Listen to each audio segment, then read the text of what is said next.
मेरे प्यारे दोस्तों, मैं अंकित विद्यासागर ऑनलाइन क्लासेज में आपका स्वागत करता हूं। आज एनटीपीसी का सेट नंबर 6 आप लोगों के सामने है। उम्मीद है कि आप लोग सेट में ज़्यादा से ज़्यादा अंक प्राप्त कर रहे होंगे और सेट मारने में आपको बहुत ही मज़ा आ रहा होगा।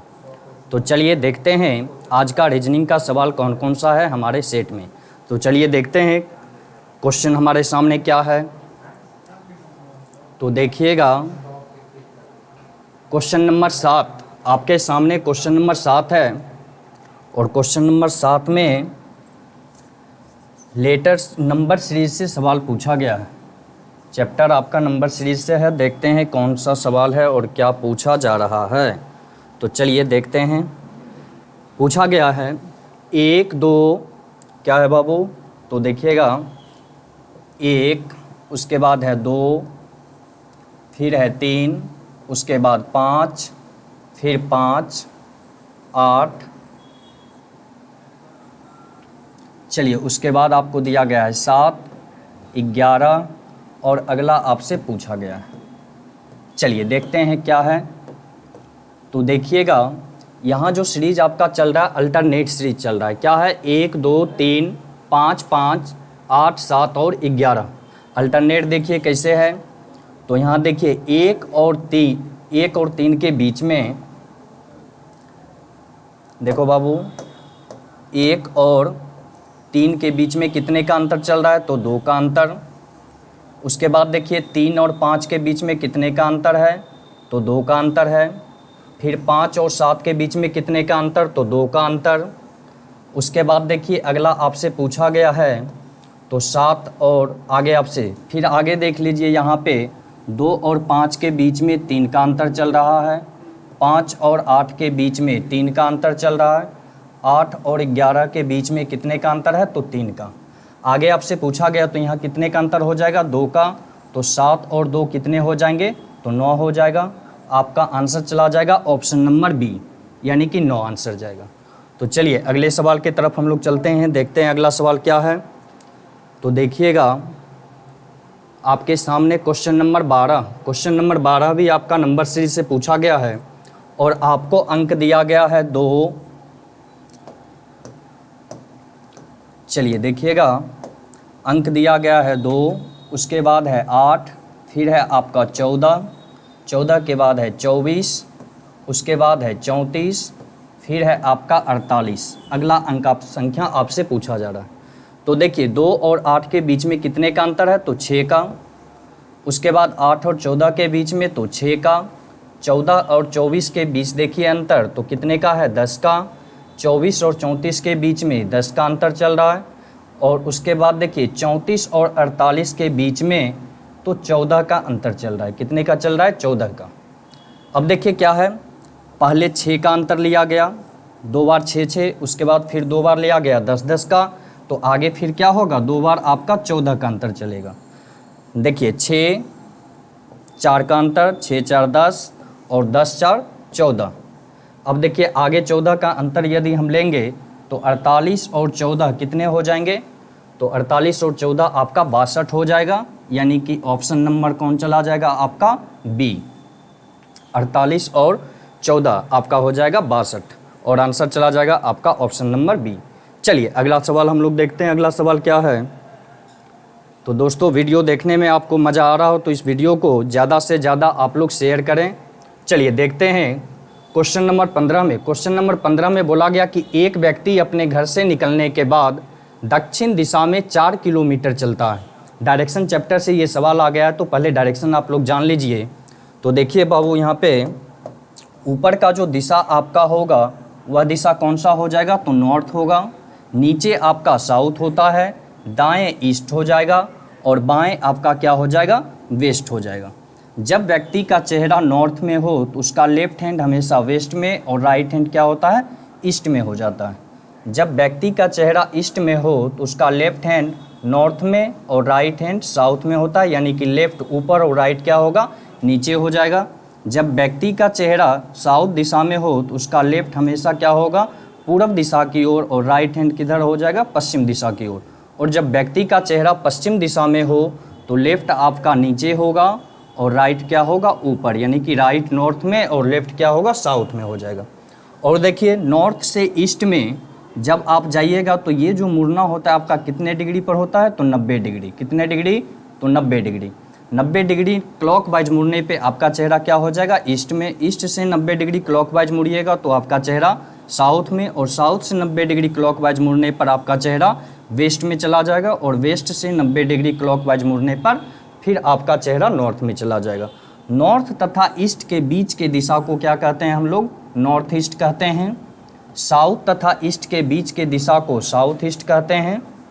साउथ तथा वेस्ट के बीच के दिशा को साउथ वेस्ट कहते हैं, और नॉर्थ वेस्ट के बीच के दिशा को नॉर्थ वेस्ट कहते हैं। ये 8 दिशा आपके हैं। ये दिशा आप लोग हमेशा ध्यान रखिए और इसका स्क्रीनशॉट आप लोग ले लीजिए, और आगे हम आपको क्वेश्चन करवाते हैं। तो देखिए क्वेश्चन में क्या बोला जा रहा है। तो क्वेश्चन अब हम लोग देखते हैं।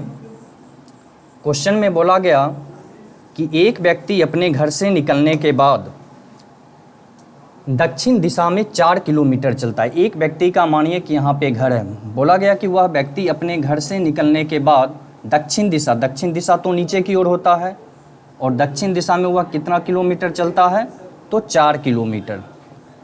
और जब व्यक्ति का चेहरा दक्षिण दिशा में होगा तो उसका लेफ्ट हैंड ईस्ट के तरफ और राइट क्या होगा, वेस्ट में हो जाएगा। अब आगे बोला गया फिर दाएं मुड़कर 2 किलोमीटर चलता है। अब देखिए यहाँ जब व्यक्ति का चेहरा दक्षिण में है, उसके बाद वह दाएं मुड़ेगा तो इस ओर मुड़ेगा, और दाएं मुड़कर वह कितना चलता है, तो 2 किलोमीटर। ये दूरी आपका क्या हो जाएगा, 2 किलोमीटर। अब आगे बोला गया है कि फिर वह पूरब दिशा में 10 किलोमीटर चलता है। अब देखिए यहाँ से हम पूरब और पश्चिम ज्ञात करेंगे, तो ऊपर आपका नॉर्थ, नीचे साउथ, दाएं ईस्ट और बाएं क्या हो जाएगा, वेस्ट। यहाँ से बोला गया कि पूरब दिशा में 10 किलोमीटर चलता है, तो 10 किलोमीटर चलेगा पूरब दिशा में, तो इस तरीके से चलेगा। अब ये क्या हो गया, पूरब दिशा में 10 किलोमीटर, 2 किलोमीटर चलेगा तो यहाँ उसी जगह पे आएगा जहाँ से वो मुड़ा था। तो उसके बाद वह कितना चला है, तो 8 किलोमीटर चला है। कितना, 8 और 2 कितने हो गए, 10 किलोमीटर। अब आगे बोला गया चलने के बाद दाहिने मुड़ता है और 11 किलोमीटर चलता है। अब देखिए यहाँ से वह व्यक्ति क्या किया है, फिर दाएं मुड़ा है। दाएं मुड़ेगा तो देखिए लेफ्ट ऊपर और राइट क्या होगा, नीचे हो जाएगा। अब यहाँ से दाएं मुड़कर वह कितना चलता है, तो 11 किलोमीटर। कितना चलता है, 11 किलोमीटर। अब सवाल आपसे पूछा गया तो रेलवे स्टेशन पहुँच जाता है, घर से रेलवे स्टेशन की स्थिति ज्ञात करें। तो बाबू एक चीज़ याद रखना है कि जब आपको 2 स्थानों के बीच में सिर्फ दिशा पूछा जाए तो उस आंसर में सिर्फ दिशा देना है, दूरी पूछा जाएगा तो सिर्फ दूरी देना है, लेकिन जब स्थिति पूछा जाए तो आपको दिशा और दूरी दोनों आंसर में देना है। तो देखिए यहाँ पर क्या पूछा गया, स्थिति। तो स्थिति में हम क्या करेंगे, दिशा और दूरी दोनों ज्ञात करेंगे। तो देखिए यहाँ से आपको क्या पूछा गया है, उस व्यक्ति के घर से रेलवे स्टेशन की स्थिति क्या है। तो यहाँ से देखिए रेलवे स्टेशन की स्थिति यदि आप देखिए तो कौन सा दिशा है, तो नीचे हो जाता है आपका साउथ, दाएं हो जाएगा ईस्ट, बाएं होगा वेस्ट और ऊपर हो जाएगा नॉर्थ। यानी कि ये जो दिशा है आपका साउथ और ईस्ट के बीच का दिशा है, यानी कि दिशा आपका हो गया साउथ ईस्ट। अब देखिए दूरी आपको ज्ञात करना है, तो दूरी 2 स्थानों के बीच में जब भी पूछा जाता है तो न्यूनतम दूरी दिया जाता है, कम से कम दूरी जो होगा।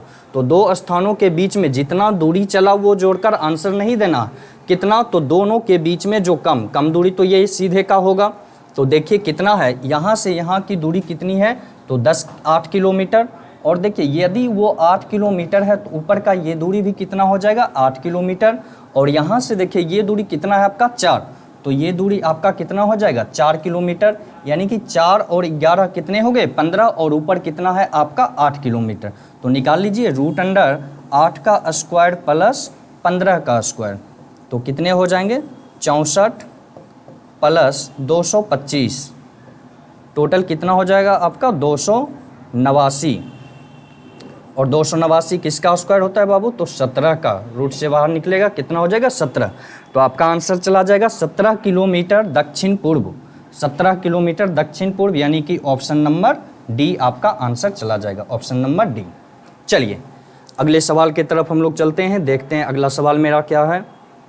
तो अगला सवाल देखिएगा, क्वेश्चन नंबर आपका आ गया 19 में देखिए क्या बोल रहा है। तो 19 क्वेश्चन में बोल रहा है कि विषम संख्या चुने, नंबर क्लासिफिकेशन से है, और यहाँ पे दिया गया है 3, 2, 5, 4, 1। देखिएगा क्या है पहला में, तो पहला में दिया गया है 3, 2, 5 4 1। दूसरा दिया गया आपका 6 8 7 5 4। तीसरा है आपका 21 6 5 8। और चौथा दिया गया 5 7 6 9 और 8। अंदाज़ा नहीं मिल रहा है कि ये किस रूप से यहाँ पे विषम संख्या चुना जाए। तो देखिएगा ऑप्शन ए में जो आपको दिया गया है 3 2 5 4 1, इसमें क्या है कि एक लगातार जो अंक होता है आपका वो दिया गया है। कैसे? तो देखिए 1 2 3 4 5। ऑप्शन बी में देखिए तो इसमें भी लगातार अंक है। कैसे? तो 4 5 6 7 और 8। ऑप्शन सी में जब आप देखिए तो देखिए लगातार अंक आपका नहीं है। कैसे? तो देखिए 1 के बाद 2 है और 2 के बाद क्या होना चाहिए था? 3 और 4। तो 2 के बाद 3 4 आपका नहीं दिया गया है। क्या दिया गया है? तो 5 6 और 8 दिया गया। ये लगातार क्रम आपका नहीं है। और ऑप्शन डी में देखिए आप तो देखिए 5 6 7 8 और 9, ये भी क्या है? एक लगातार क्रम में सभी अंक हैं। तो आपका आंसर क्या चला जाएगा? ऑप्शन नंबर सी, क्योंकि ए बी और डी में क्या है? लगातार क्रम में है, जबकि सी में आपका क्या है? लगातार नहीं है। इसलिए आंसर आपका क्या चला जाएगा? तो ऑप्शन नंबर सी। चलिए अगला सवाल हम लोग देखते हैं। अगला सवाल हमारे सामने क्या है? तो देखिएगा क्वेश्चन नंबर 23 में पूछा जा रहा है कि भिन्न पासा चुने। क्या पूछा गया? भिन्न पासा चुने। पिछले क्लास में भी हमने आपको बताया था सामान्य पासा और मानक पासा के बारे में। फिर से आप लोग एक बार समझ लीजिए। तो देखिए आपके डाइस जो होते हैं कितने प्रकार के होते हैं? तो 2 प्रकार के। चलिए ध्यान से देखिएगा।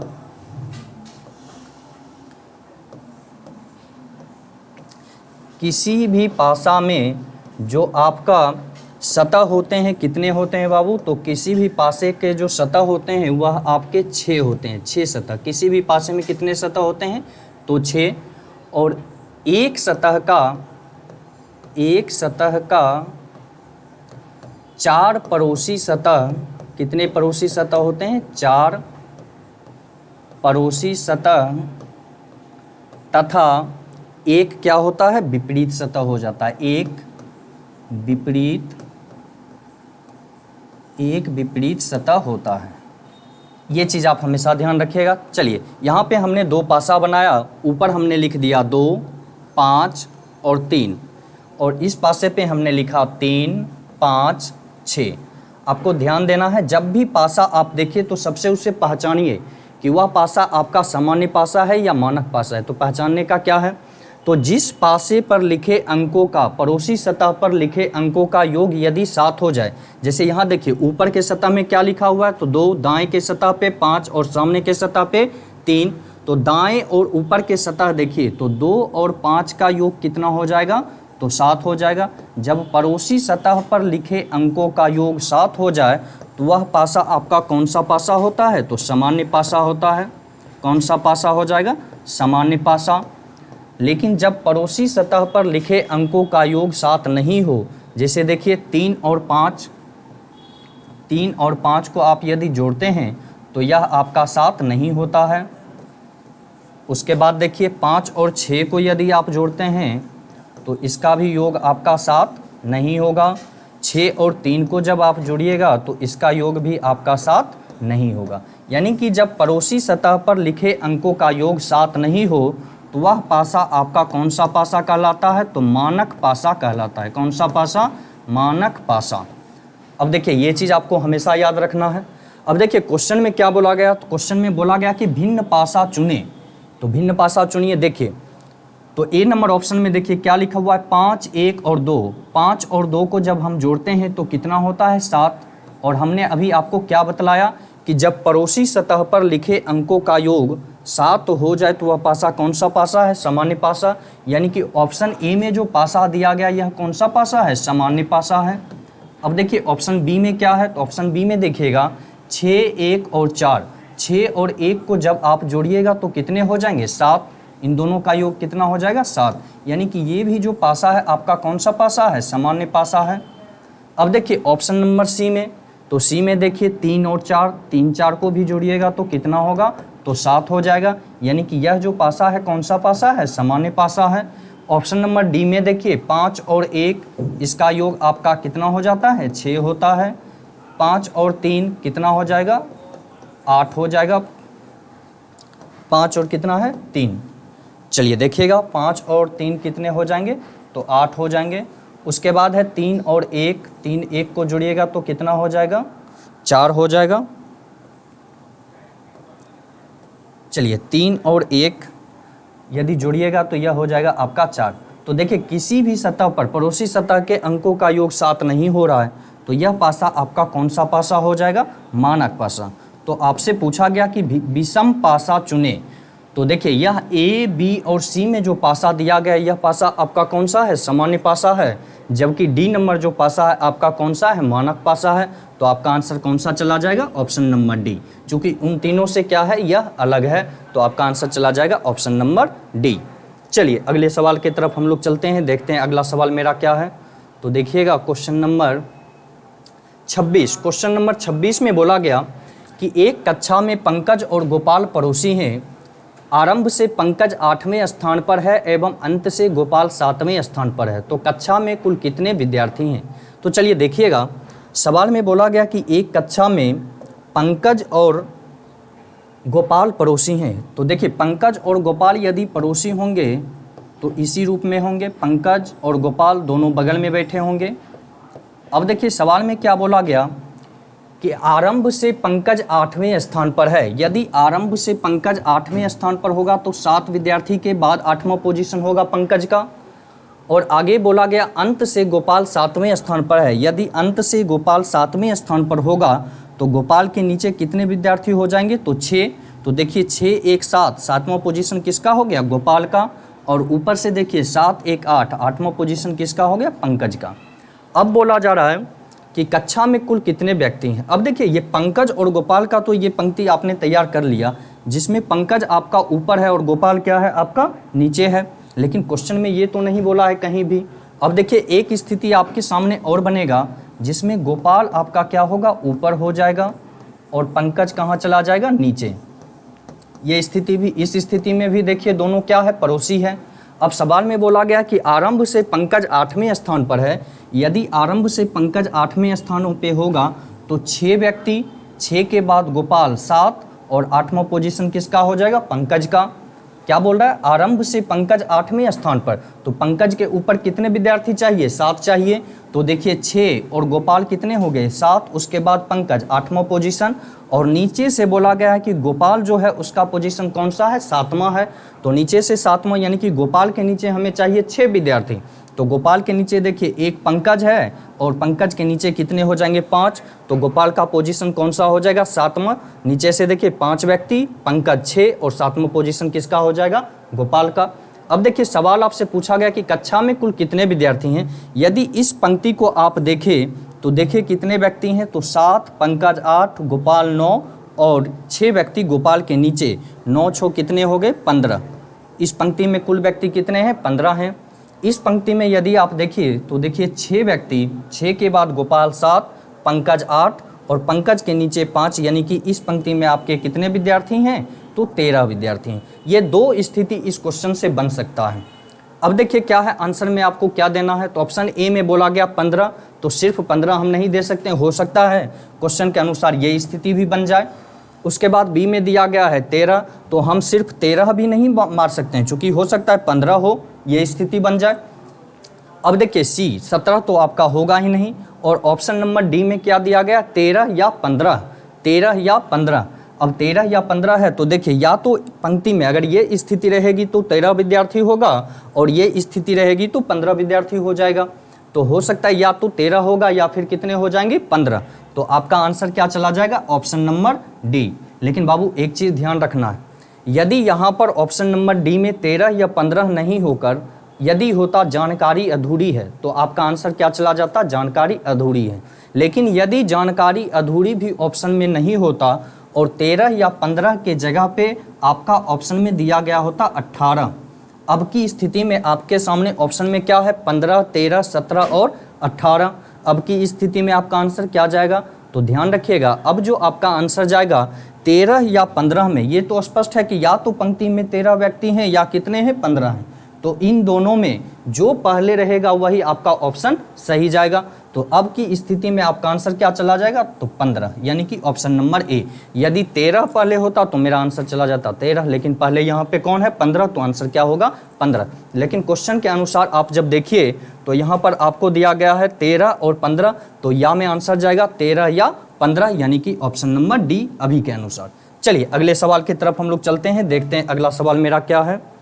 तो देखिएगा क्वेश्चन नंबर 29 में देखिए मिसिंग नंबर चैप्टर से आपके सामने सवाल पूछा गया है और क्या है 1 2 3 2 3 1 3 6 और इस बॉक्स में पूछा गया बताइए कौन सा अंक होगा। तो देखिए क्या है, तो देखिए बाबू 2 का स्क्वायर कितने हो जाते हैं, तो 2 का स्क्वायर आपका हो जाएगा 4। चलिए ध्यान से देखिएगा 2 का स्क्वायर, तो 2 का स्क्वायर हो जाएगा आपका 4। उसके बाद देखिए 1 का क्यूब कितना हो जाएगा, तो 1 का क्यूब हो जाएगा आपका 3 और 4 में से 3 जाएगा तो कितना बचेगा, 4 में सॉरी यहाँ 1 का क्यूब क्या होगा, तो 1 का क्यूब आपका हो जाएगा 1। अब देखिए 4 में से 1 जाएगा कितना बचेगा, तो 3 बच जाएगा। तो यही 3 आपका क्या है यहाँ पे लिखा गया। अब देखिए यहाँ क्या है आपका दिया गया है 3, उसके बाद क्या है 2 और नीचे दिया गया आपका 1। तो 3 का स्क्वायर कितना, तो 9, 3 का स्क्वायर 9। उसके बाद देखिए 2 का क्यूब कितना हो जाएगा, तो 8 और 9 में से 8 जाएगा कितना बचेगा, तो 9 में से 8 जाएगा आपका 1 बचेगा। तो यहाँ देखिए 1 लिखा गया है। अब देखिए यहाँ पे क्या है 6 3 और आगे आपसे पूछा गया यहाँ क्या है 6, उसके बाद है 3, तो 6 का क्यूब ये स्क्वायर आपका क्या हो जाएगा 36, 6 का स्क्वायर 36 और 3 का क्यूब आपका हो जाएगा 27, 3 का क्यूब हो जाएगा 27। तो 36 में से 27 जाएगा तो कितना बचेगा, तो 9। आपका आंसर क्या जाना चाहिए 9, यहाँ पे चला जाएगा 9, यानी कि ऑप्शन नंबर सी। चलिए अगले सवाल की तरफ हम लोग चलते हैं, देखते हैं अगला सवाल क्या है। तो अगला क्वेश्चन देखिएगा। चलिए क्वेश्चन में बोला गया 33 नंबर में कि यदि किसी महीने के तीसरे शुक्रवार को 16 तारीख है, क्या बोला गया, यदि किसी माह के तीसरे शुक्रवार को कौन सा दिन है, 16 तारीख है। तो देखिएगा 16 तारीख, तो 16 तारीख को बाबू कौन सा दिन है, तो शुक्रवार, और ये सप्ताह का कौन सा शुक्रवार है, तो तीसरा शुक्रवार है। अब देखिए 16 को शुक्रवार है, तो 16 से 7 दिन पहले यानी कि 9 तारीख को कौन सा दिन हो जाएगा, तो 9 को भी हो जाएगा आपका शुक्रवार, और ये आपका सप्ताह का दूसरा शुक्रवार होगा। 9 से 7 दिन पहले यानी कि 2 तारीख को कौन सा आपका दिन होगा, तो शुक्रवार ही होगा, और ये आपका महीने का पहला शुक्रवार होगा। कौन सा होगा, पहला। 16 के बाद देखिए तो 7 तारीख को, 7 को आपको ये 16 और 7 दिन आगे, तो 16 और 7 आपका कितने हो जाएंगे 23। तो 23 तारीख को आपका कौन सा दिन होगा, तो 23 को भी आपका शुक्रवार होगा। और क्या पूछा जा रहा है, कौन सा शुक्रवार, तो चौथा शुक्रवार हो जाएगा। 23 7 कितने 30। अब इस 30 तारीख को भी कौन सा दिन होगा, तो शुक्रवार होगा, और ये आपका महीने का 5वां शुक्रवार होगा। अब पूछा जा रहा है कि उसी महीने के चौथे मंगलवार को कौन सा दिन होगा। अब देखिए यहाँ पे क्या है 16 तारीख को आपका दिया गया है तीसरा शुक्रवार, तो 17 को हो जाएगा आपका शनिवार, 17 कौन सा दिन होगा, शनिवार। 18 हो जाएगा आपका रविवार। 19 तारीख को हो जाएगा आपका सोमवार। उसके बाद देखिए 20 तारीख को आपका हो जाएगा मंगलवार, यानी कि 20वां जो तारीख होगा वही आपका क्या होगा, चौथा मंगलवार होगा। कैसे, तो देखिए 20 को यदि मंगल है तो 7 दिन पहले 13 को भी क्या होगा, मंगलवार, और उससे पहले आपका एक मिनट देखिए चौथा शुक्रवार बोला है ना, तो 20 तारीख को आपका है मंगलवार। उसके बाद है 13 तारीख को, 13 से 7 दिन पहले तो 6 तारीख को भी कौन सा दिन होगा, मंगलवार हो जाएगा। अब देखिए ये जो 20 तारीख का मंगलवार है ये आपका महीने का तीसरा मंगलवार ही होगा, और सवाल में क्या पूछा गया, चौथा मंगलवार कौन सी तारीख को होगी, तो 20 के बाद 7 दिन और जोड़िए तो 27 तारीख को जो होगा आपका क्या होगा, उस माह का चौथा मंगलवार होगा। कौन सा मंगलवार होगा, चौथा मंगलवार, यानी कि ऑप्शन नंबर कौन सा चला जाएगा, ऑप्शन नंबर सी 27। चलिए अगले सवाल देखते हैं। अगला सवाल क्या है मेरा, तो देखिएगा क्वेश्चन नंबर 38। क्वेश्चन नंबर 38 में बोला गया कि एक व्यक्ति एक आदमी सिर के बल खड़ा है, यदि उसका मुंह दक्षिण दिशा में है तो उसका दायां हाथ किस दिशा की ओर होगा।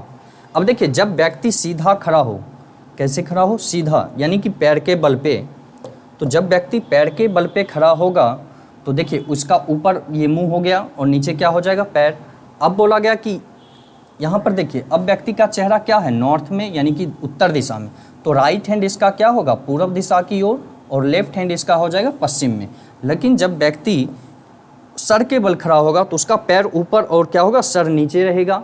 तब क्या होगा, लेफ्ट हैंड जो होगा उसका वो ईस्ट में जाएगा और राइट हैंड क्या होगा, वेस्ट में चला जाएगा। ये स्थिति बनेगी। क्वेश्चन में बोला गया कि एक जो व्यक्ति है वह सर के बल खड़ा है, यदि उसका मुंह दक्षिण दिशा की ओर है। तो जब व्यक्ति सर के बल खड़ा हो तो सीधा में ही आप निकालिए और उसके विपरीत का जो दिशा हो वो आप आंसर में दे दीजिए। तो देखिए, जैसे मैंने ये फिगर बनाया और बोला कि यदि उसका मुंह दक्षिण दिशा में, तो देखिए दक्षिण दिशा में हमने दे दिया। अब पूछा जा रहा है तो उसका दायां हाथ किस दिशा की ओर होगा। तो दायां हाथ तो ये है ना, तो ये दिशा आपका कौन सा है, ईस्ट। लेकिन ये जो स्थिति हमने बनाया है, ये स्थिति कब है, जब व्यक्ति पैर के बल पर खड़ा है। जब सर के बल खड़ा हो जाएगा तो क्या होगा, इसके ठीक विपरीत में हो जाएगा। तो ईस्ट के अपोजिट जो डायरेक्शन आपका होता है कौन सा होता है, वेस्ट। तो यहाँ पे आंसर ईस्ट नहीं देंगे, क्या देंगे, वेस्ट देंगे। उल्टा, ठीक उल्टा आपको देना है। तो आपका आंसर क्या चला जाएगा, पश्चिम, यानी कि ऑप्शन नंबर ए। चलिए अगला सवाल देखते हैं हम लोग क्या है। तो देखिएगा क्वेश्चन नंबर 42। क्वेश्चन नंबर 42 देखिए क्या बोल रहा है। तो क्वेश्चन नंबर 42 में बोला गया है कथन एवं निष्कर्ष, स्टेटमेंट कंक्लूजन चैप्टर से है आपका सवाल। 42 में बोल रहा है कि कैक्टस के पौधे की पत्तियां मोटी होती है और इसे कम पानी की आवश्यकता होती है। किसके पौधे, तो कैक्टस के पौधे की पत्तियां मोटे होते हैं और इसे कम पानी की आवश्यकता होती है। तो देखिए निष्कर्ष इससे क्या निकल सकता है। तो निष्कर्ष नंबर 1 कहता है कि मोटी पत्तियों वाले सभी पौधों को कम पानी की आवश्यकता होती है। ऐसा नहीं है, कथन में बोला जा रहा है कैक्टस के पौधे की पत्तियां मोटी होती है और इसे कम पानी की आवश्यकता होती है। इसका मतलब ये नहीं है कि जितने भी मोटी पत्ती वाले पौधे हैं उनको कम पानी की आवश्यकता होगी, ऐसा कथन से कहीं भी स्पष्ट नहीं हो रहा है। तो आपका जो निष्कर्ष नंबर 1 है वह निष्कर्ष आपका क्या हो जाएगा, तो गलत हो जाएगा। और निष्कर्ष नंबर 2 में कह रहा है कि कैक्टस को उन स्थानों पर उगाया जा सकता है जहां पानी कम हो। तो ये असही बात है। क्यों, क्योंकि बोला गया कि कैक्टस के पौधे की पत्तियां मोटी होती है और इसे कम पानी की आवश्यकता होती है। तो उस पौधे को उस जगह पे उगाया जा सकता है जहां पानी की कमी हो। तो आपका निष्कर्ष नंबर 2 क्या हो जाएगा, सही हो जाएगा। तो आपका आंसर जाएगा ऑप्शन नंबर बी, केवल निष्कर्ष 2 सही है। चलिए अगला सवाल हम लोग देखते हैं क्या है। तो अगले सवाल के तरफ चलिए देखिएगा क्वेश्चन नंबर 46 में क्या है। तो 3, 4, उसके बाद है आपका 10, 136 और 685। चलिए इसको समझिए, देखिए किस तरीके से ये नंबर सीरीज का क्वेश्चन है। दिया गया है 3, उसके बाद है 4, 10, अगला आपसे पूछा गया है, फिर है आपका 136 और 685। चलिए देखते हैं। 3 और 4 के बीच में यदि आप अंतर देखिए तो कितने का अंतर है, 1 का। 4 और 10 के बीच में देखिए तो अंतर है आपका 6 का। तो ये सीरीज अब जब आगे चलेंगे तो देखिए अंक क्या है, बढ़ता जा रहा है, मतलब कि अंतर पे नहीं चल रहा है। तो क्या देख रहे हैं हम, तो 3 गुने 1 प्लस कितना है 1, 3 गुने 1 3 प्लस 1 क्या हो गया 4। उसके बाद देखिए 4 गुने 1 4 गुने 2 प्लस कितना 2, 4 गुने 2 8 प्लस 2 कितने हो गए 10। अब देखिए आगे जब हम पहले क्या किया गया, गुने 1 प्लस 1, आगे किया गया गुने 2 प्लस 2। तो जब हम आगे जाएंगे तो क्या करेंगे, गुने 3 प्लस 3, ये नियम पे चलेंगे। तो 10 गुने 3 कितने हो जाएंगे 30, इसमें क्या करेंगे प्लस 3 कितना हो जाएगा 33। तो यहाँ पे कौन सा अंक होगा 33 हो जाएगा, ठीक है। अब देखिए वही जब आगे हम चलेंगे तो 33 यहाँ क्या था 3 गुने 3 3 प्लस 3। अब आगे जब चलेंगे तो क्या करेंगे गुने 4, तो कितना हो जाएगा आपका 132। 33 गुने 4 कितना हो जाएगा 132। इसमें कितना जोड़ेंगे तो 4, क्या हो जाएगा आपका 136। अब आगे जब 136 से 185 जाइएगा तो क्या होगा गुने 5 प्लस 5, 136 गुने 5 प्लस 5 कितना हो जाएगा 685। तो आपका आंसर क्या चला जाएगा 33, यानी कि ऑप्शन नंबर सी। चलिए अगला सवाल देखते हैं क्या है। तो अगले सवाल की तरफ हम लोग चलते हैं। तो देखिए 48 नंबर क्वेश्चन जो है आपका एनालॉजी से है, फिगर एनालॉजी। अब देखिए यहाँ पर क्या लेटर दिया गया है, एफ ई आई, और अगला पद आपसे पूछा गया है। पिछले क्लास में भी हमने आपको बतलाया था कि भाग 1 का 2 से जो संबंध हो, भाग 1 का 2 से जो संबंध हो वही भाग 3 का किससे होगा, 4 से। जो संबंध 1 का 2 से या 2 का 1 से, वही 3 का क्या होना चाहिए, 4 से, या 4 का 3 से। अब देखिए दिया गया है आपका एफ, उसके बाद है आपका ई, अगला दिया गया आई, और आगे आपसे पूछा जा रहा है बताइए कौन सा लेटर होगा। तो देखिए लेटर में यहाँ देखिए एफ और ई, यहाँ पर क्या किया गया, एक लेटर आपका पीछे वाला लिखा गया। एफ और ई क्या किया गया है, एक लेटर पीछे। तो यहाँ पर दिया गया आई, तो आई से एक लेटर पीछे आपका कौन सा होना चाहिए, एच होना चाहिए, लेकिन ऑप्शन में एच कहीं भी नहीं है।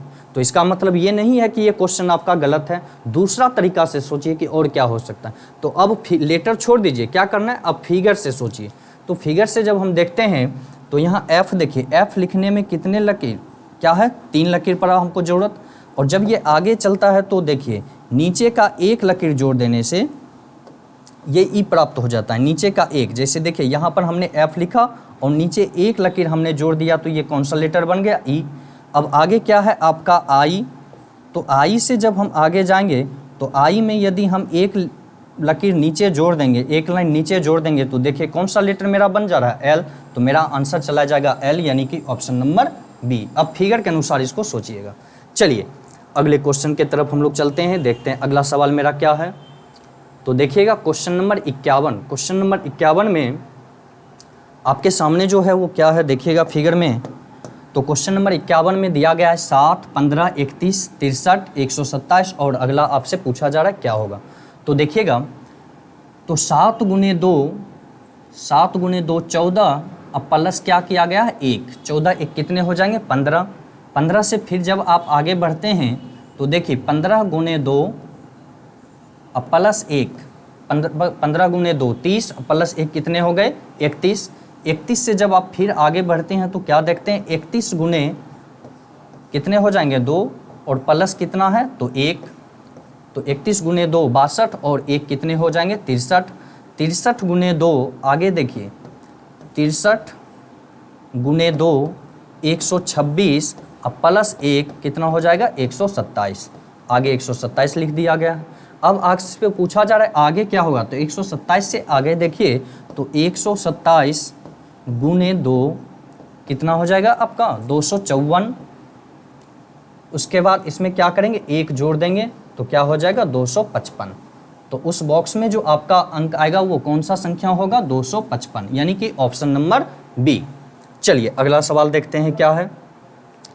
तो अगला सवाल देखिएगा क्वेश्चन नंबर 53। क्वेश्चन नंबर 53 में बोला गया, कथन में साइलोगिज्म चैप्टर से ये क्वेश्चन है आपका, बोला गया कोई किताब कॉपी नहीं है, और दूसरा कथन है कि कोई कॉपी कलम नहीं है। तो बाबू जब ये निगेटिव स्टेटमेंट रहे कि कोई किताब कॉपी नहीं है, तो क्या करना है आपको, दोनों फिगर आपको अलग अलग बनाना पड़ेगा। जैसे बोला गया कि कोई किताब कॉपी नहीं है, यहाँ पे है क्या तो किताब, और बोला गया कोई किताब कॉपी नहीं है, तो कोई किताब कॉपी नहीं होगा। आगे बोला गया है कोई कॉपी कलम नहीं है, कोई कॉपी कलम नहीं है। अब देखिए ये फिगर आपका बनकर तैयार हो गया कथन के अनुसार। तो जब बाबू कथन आपका निगेटिव में रहे, नो में रहे, कोई नहीं, तो आपको क्या करना है, फिगर दोनों का अलग अलग बनाना है, और इनके बीच जो कंक्लूजन निकलेगा वो आप देखिएगा किताब का कॉपी से निकलेगा। किसका, किताब का कॉपी से, और कॉपी का कलम से। कलम और किताब के बीच में ध्यान रखिएगा कि कलम और किताब के बीच में किसी प्रकार का कोई कंक्लूजन नहीं निकाला जाएगा, और इन दोनों के बीच में जब भी निकलेगा तो निगेटिव ही निकलेगा, यानी कि नो तथा समनोट दोनों में निकलेगा। नो तथा समनोट दोनों में निकाला जाएगा। इन दोनों के बीच में भी ध्यान रखिएगा, नो तथा समनोट दोनों में कंक्लूजन निकाले जाएंगे। यानी कि जब आपसे पूछा जाएगा कि बताइए इस फिगर में टोटल कंक्लूजन कितने होंगे, तो 4 4 8, इसके अलावा कुछ भी नहीं। और जो भी कंक्लूजन निकलेगा वह सभी आपका क्या होगा, निगेटिव में ही निकलेगा। कैसे, ध्यान दीजिएगा। तो फिगर में देखिएगा क्या बोलेगा निष्कर्ष में, तो कोई किताब कॉपी नहीं है, कोई कॉपी किताब नहीं है, कुछ किताब कॉपी नहीं है और कुछ कॉपी किताब नहीं है। उसके बाद क्या निकलेगा, कोई कॉपी कलम नहीं है, कोई कलम कॉपी नहीं है, कुछ कॉपी कलम नहीं है और कुछ कलम कॉपी नहीं है। तो कितने हो गए टोटल, 8। इसके अलावा कोई निष्कर्ष नहीं निकाला जाएगा। अब देखिए यहाँ पर कलम और किताब के बीच में जो भी निष्कर्ष बोले, चाहे वह निगेटिव में बोले या फिर पॉजिटिव में बोले, वह निष्कर्ष आपका क्या हो जाएगा, गलत हो जाएगा। यही चीज़ आपको ध्यान में रखना है। अब देखिए क्वेश्चन के अनुसार, तो निष्कर्ष नंबर 1 में क्या कर रहा है, निष्कर्ष नंबर 1 में कर रहा है कि कुछ कलम कॉपी नहीं है। तो देखिए कलम और कॉपी का है, कलम और कॉपी के बीच में तो कंक्लूजन निकलेगा, और किस में निकलेगा, तो निगेटिव में। अब देखिए यहाँ क्या है, तो हमने आपको बताया कि कलम और कॉपी के बीच में नो तथा सम नोट दोनों में कंक्लूजन निकाला जाएगा, नो तथा सम नोट दोनों में। अब क्या बोल रहा है, कुछ कलम कॉपी नहीं है, क्या बोल रहा है, सम नोट बोल रहा है। तो यह निष्कर्ष आपका क्या होगा, सही होगा। कुछ नहीं बोलना क्या होगा, सही हो जाएगा। और निष्कर्ष नंबर 2 में देखिए क्या बोल रहा है, कुछ किताब कलम है। यह जो कंक्लूजन है आपका कौन सा है, तो पॉजिटिव कंक्लूजन है। कौन सा है, पॉजिटिव। और हमने आपको क्या बतलाया, इस फिगर में जब भी कोई कंक्लूजन निकलेगा तो हमेशा किस में निकलेगा, निगेटिव में, पॉजिटिव में कभी भी नहीं निकाला जाएगा। ध्यान रखिएगा, जब भी निकलेगा तो निगेटिव में निकलेगा। तो एक चीज़ आप लोग हमेशा ध्यान रखिएगा कि जब स्टेटमेंट आपका निगेटिव में रहे तो उसमें कभी भी पॉजिटिव कंक्लूजन नहीं निकाला जाता। पिछले क्लास में हमने आपको बताया था कि जब स्टेटमेंट पॉजिटिव रहे तो उसमें निगेटिव कंक्लूजन क्या होता है, गलत होता है। उसी प्रकार से जब स्टेटमेंट आपका निगेटिव रहे तो पॉजिटिव कंक्लूजन क्या हो जाता है, गलत हो जाता है।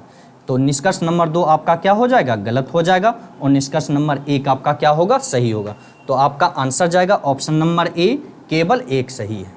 चलिए अगला सवाल की तरफ हम लोग चलते हैं और देखते हैं अगला सवाल क्या है। चलिए देखिए अगला सवाल। तो अगला सवाल देखिएगा,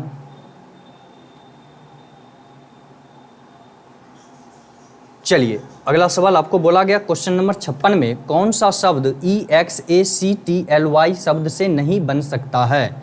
तो ऑप्शन नंबर ए में देखिए क्या है, LACE।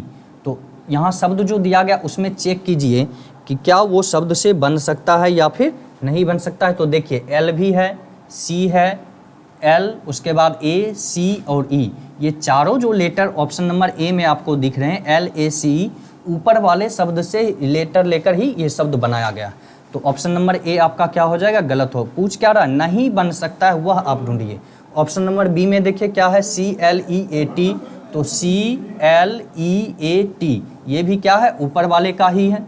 अब देखिए ऑप्शन नंबर बी में, सी में क्या है, LATE। तो देखिए LATE ये भी लेटर क्या है, ऊपर वाले का ही है। लेकिन ऑप्शन नंबर डी में देखिए क्या है, LAKE।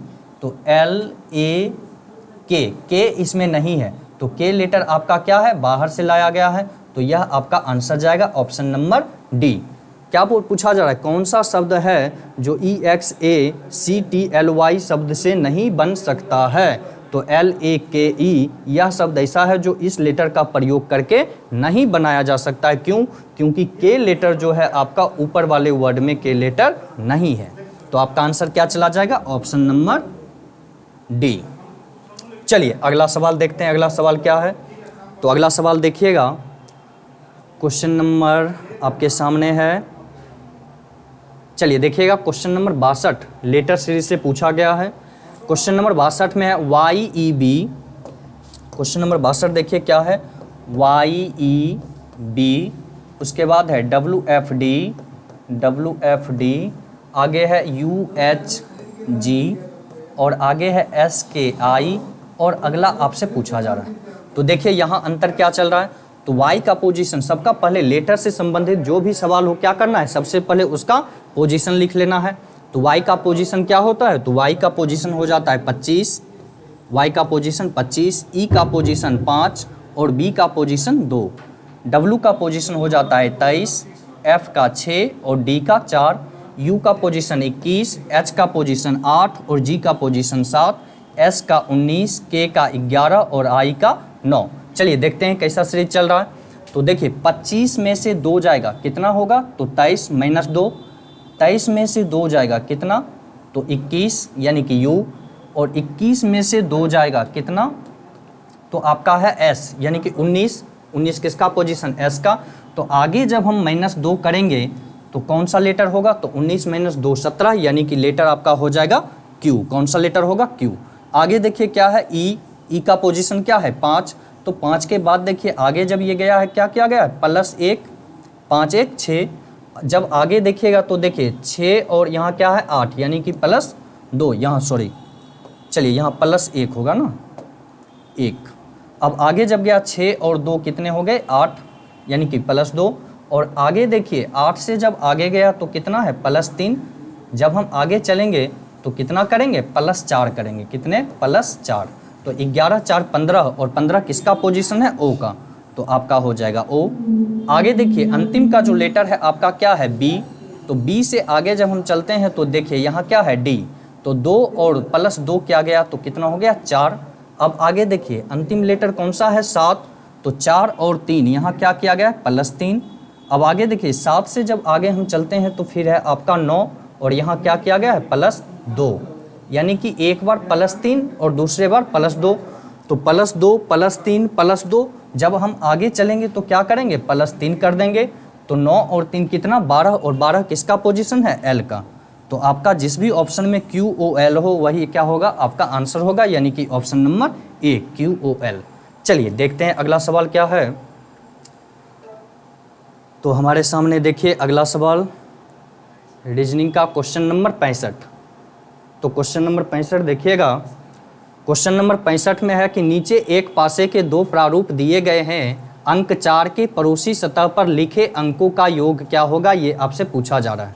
तो पिछले क्लास में भी हमने बतलाया था आपको, चलिए ध्यान दीजिएगा कि जब पासा का 2 प्रारूप दिया गया हो और एक सतह उसका क्या हो, समान हो, एक सतह क्या हो, समान हो।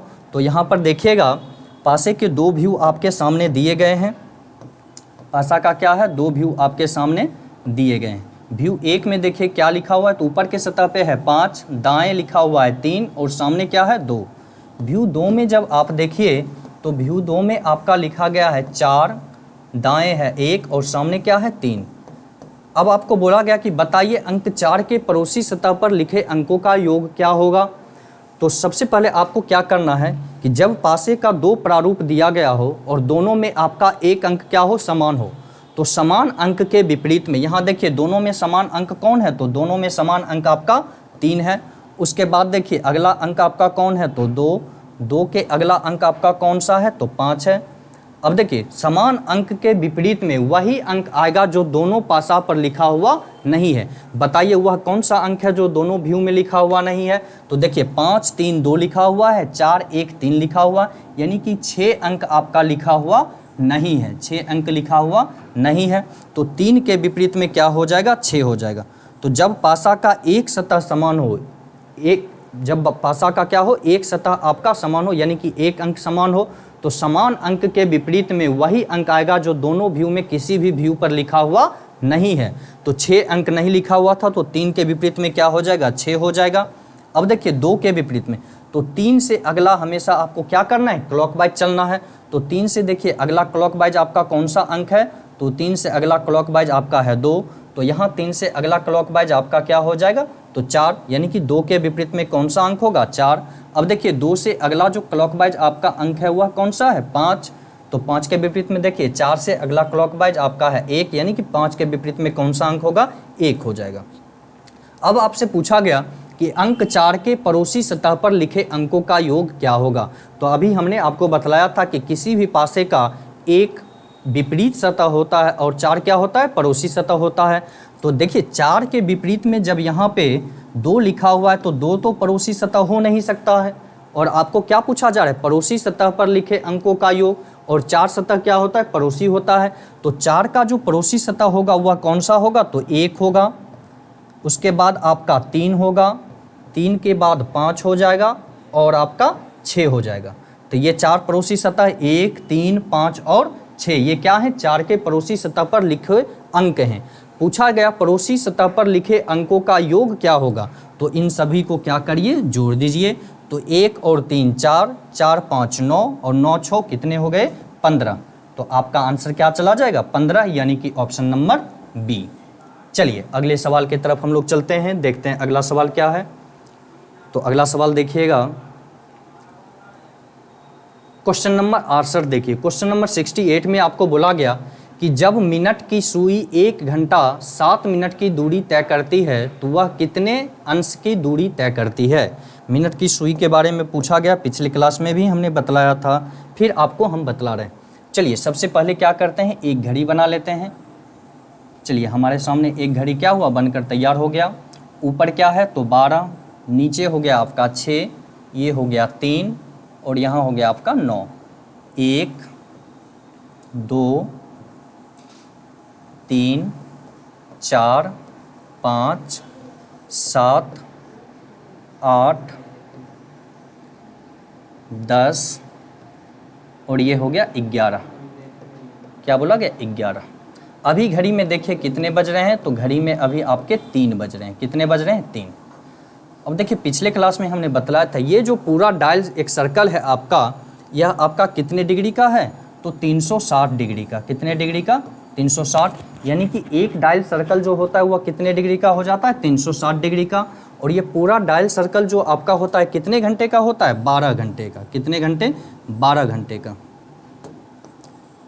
चलिए ये डायल सर्कल आपका कितना है तो 12 घंटे का। तो 12 घंटे बराबर कितना तो 360 डिग्री। 12 घंटे बराबर 360, तो 1 घंटे बराबर 360 बटे 12, तो 12 तिया 36 यानी कि 30 डिग्री।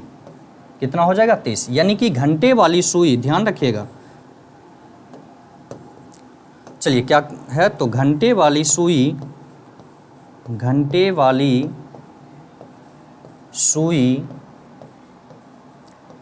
1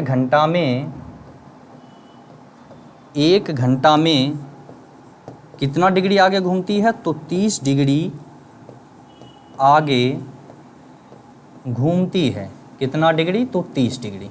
ये चीज़ आपको ध्यान रखना है, घंटे वाली सुई 1 घंटे में 30 डिग्री आगे घूमती है। चलिए अब आगे समझिए क्या है। अब देखिएगा 1 घंटे बराबर कितने मिनट हो जाते हैं 30 मिनट, ये 60 मिनट। 1 घंटा कितना मिनट तो 60 मिनट। तो 60 मिनट में घंटे वाली सुई कितना डिग्री घूमती है तो 30 डिग्री। तो 1 मिनट में कितना घूमेगी तो 30 बटे 60, यानी कि 1/2 डिग्री, हाफ डिग्री आगे घूमती है। तो ये भी आप नोट कर लीजिए कि घंटे वाली सुई, कौन सा सुई बाबू तो घंटे वाली, ध्यान रखिएगा। घंटे वाली सुई 1 मिनट में 1/2 डिग्री आगे घूमती है। कितना डिग्री 1/2 डिग्री आगे घूमती है। कौन सा सुई तो घंटे वाली सुई। कितना देर में तो 1 मिनट में। 1 मिनट में कितना तो 1/2 डिग्री आगे घूम जाती है। तो ये हो गया आपका घंटे वाली सुई के लिए कि घंटा वाला सुई 1 घंटे में 30 डिग्री आगे घूमती है और 1 मिनट में आधा डिग्री आगे घूमती है। अब चलिए देखिए इसको मिटाते हैं, इसको आप लोग नोट कर लें। चलिए आगे देखते हैं क्या है।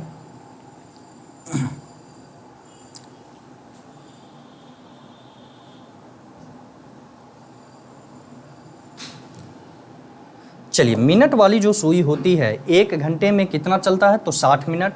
तो 60 मिनट बराबर कितना तो 360 डिग्री। ये मिनट वाली सुई है, यहाँ 12 से चलना शुरू किया और चलते चलते यह पुनः 12 पर पहुँचा। तो कितने घंटा चला तो 1 घंटे।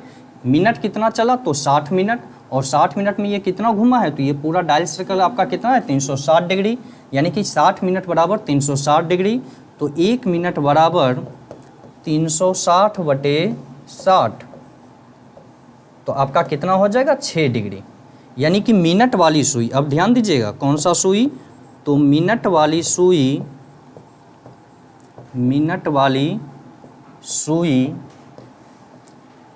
1 मिनट में 6 डिग्री आगे घूमती है। कितना डिग्री तो 6 डिग्री आगे घूमती है। 1 मिनट में, और 1 घंटे में कितना, तो 360 डिग्री। ये चीज़ आप लोग नोट कर लें और इसको याद रखें हमेशा, आपको हमेशा इसका ज़रूरत पड़ेगा। अब चलिए देखिए सवाल में क्या पूछा जा रहा है। तो सवाल में आपको क्या पूछा गया कि जब मिनट की सुई 1 घंटे 60 मिनट की दूरी तय करती है, तो देखिए मिनट की सुई जब 1 घंटा का दूरी पूरा करेगा, यानी कि यह कितना चला, तो 1 घंटे, तो 1 घंटा में मिनट की सुई कितना चलता है बाबू, तो अभी हमने आपको बतलाया था कि 1 घंटे में मिनट वाली सुई, कौन सा सुई, मिनट वाली सुई 1 घंटे में 360 डिग्री घूमती है। अब आगे बोला गया 1 घंटा 60 मिनट, यानी कि 7 मिनट, तो 7 मिनट में देखिए कितना चलेगा। तो अभी हमने आपको क्या बतलाया था, तो 1 मिनट बराबर हमने आपको बतलाया था 6 डिग्री, कितना डिग्री, 6, तो 7 मिनट बराबर कितना हो जाएगा, तो 6 गुने 7 बराबर 42 डिग्री। और 1 घंटा 7 मिनट का रहा, तो 1 घंटा 360 और उसके बाद 7 मिनट चला, यानी कि 42 डिग्री, तो 360 अब प्लस कितने हो जाएंगे, 42, तो आपका हो जाएगा 402 डिग्री। कितने डिग्री चला ये, 402 डिग्री, यानी कि ऑप्शन नंबर सी 402 डिग्री। चलिए अगला सवाल हम लोग देखते हैं क्या है। तो अगला देखिएगा आपके सामने क्वेश्चन नंबर 72। क्वेश्चन नंबर 72 में बोला जा रहा है आपको कि मोहन ने, क्या बोला गया, मोहन ने पंकज को बताया कि पटना के लिए बस हर आधे घंटे बाद जाती है और पिछली बस अभी 5 मिनट पहले गई है और अगली बस 4:40 में जाएगी। तो मोहन ने यह सूचना पंकज को किस समय दिया। क्या बोल रहा है कि अगला बस जो है आपका, अगला बस, चलिए ध्यान दीजिएगा, क्या है, अगला बस कितने बजे जाएगी, तो अगला बस आपका 4:40 पे जाएगी, 4:40 पर।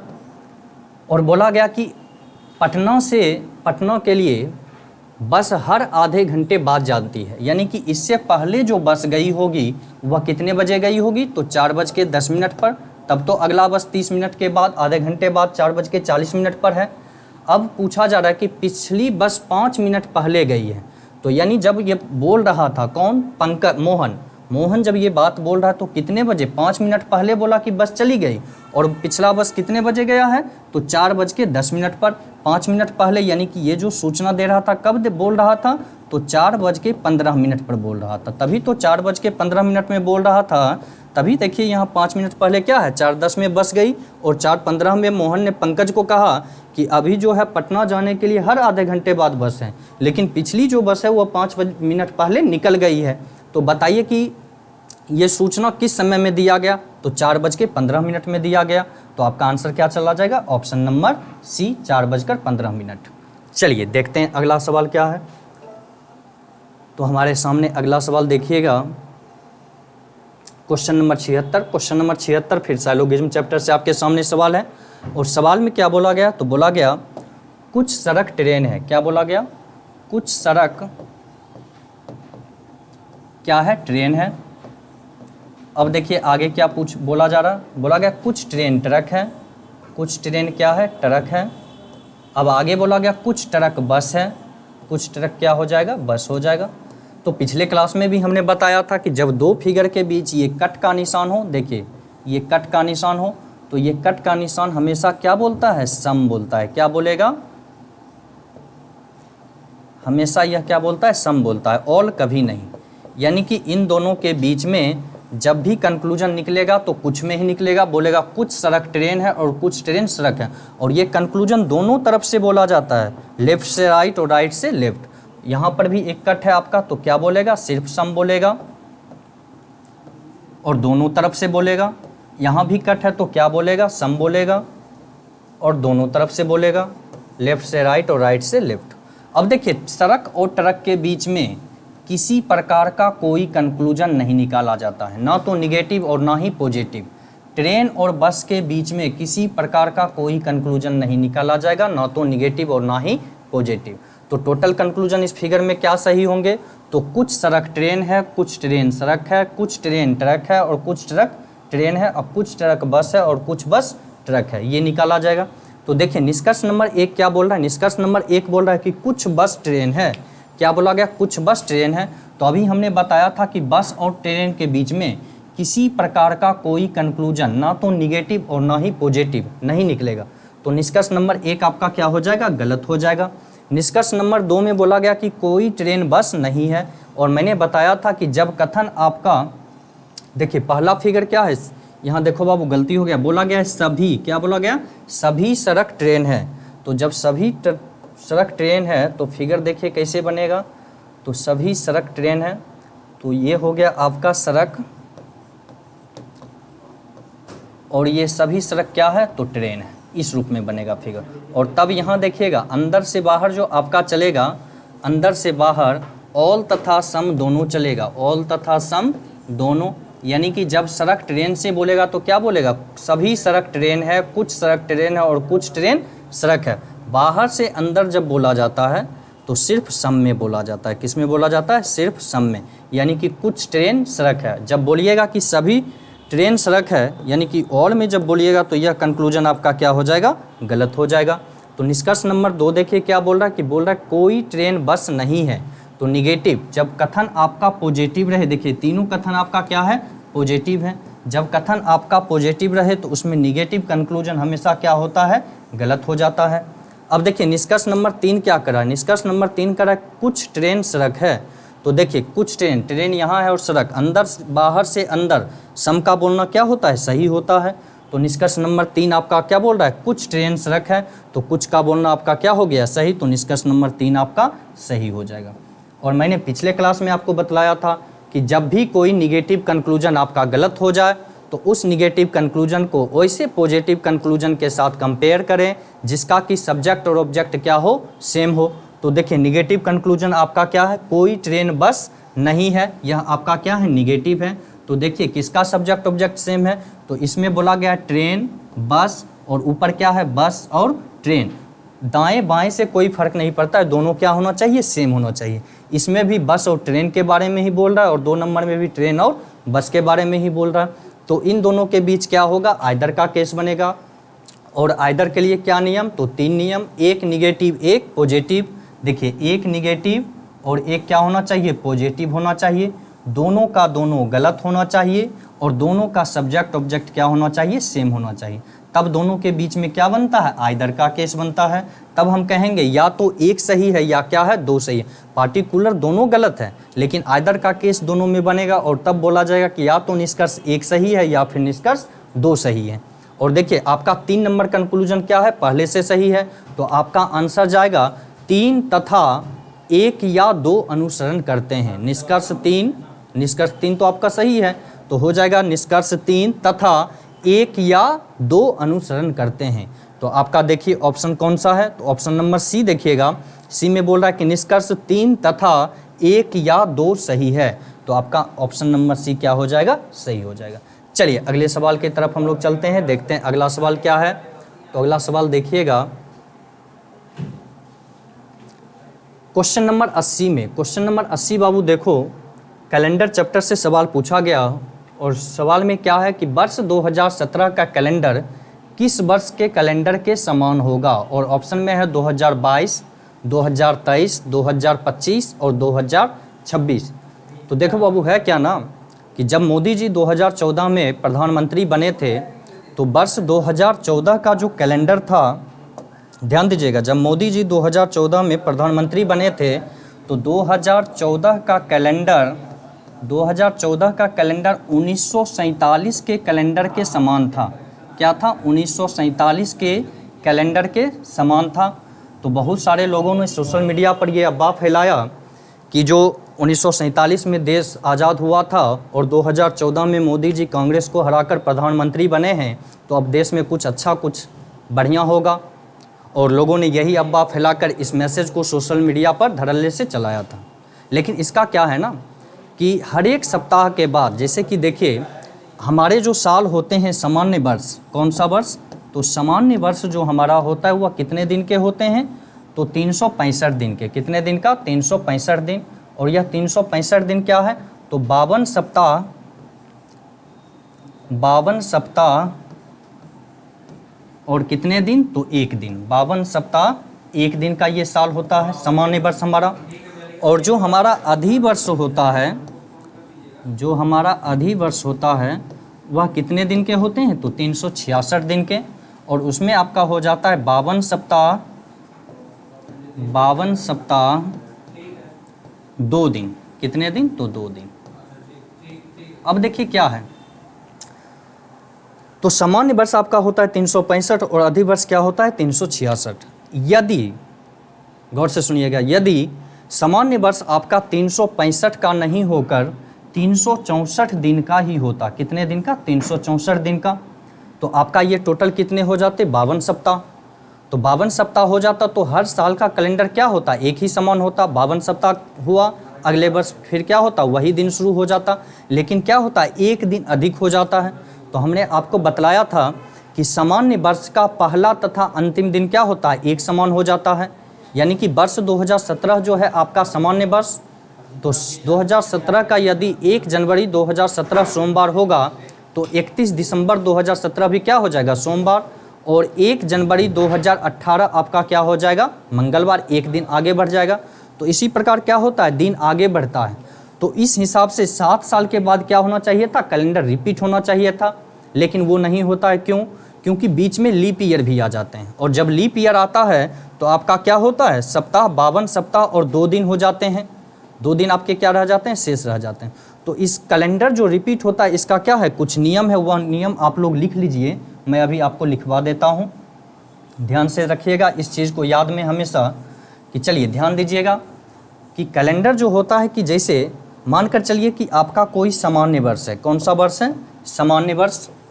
तो सामान्य वर्ष कौन सा, तो जैसे कि आपका वर्ष हो गया 2018 या 2019, यह आपका कौन सा वर्ष है, सामान्य वर्ष। तो सामान्य वर्ष का जो कैलेंडर होता है आपका 11 वर्ष के बाद, कितने वर्ष के बाद, 11 वर्ष बाद पुनः वही कैलेंडर आ जाता है। यानी कि 2018 का जो कैलेंडर होगा 11 साल बाद, यानी कि 2029 में क्या होगा, वही कैलेंडर फिर आ जाएगा।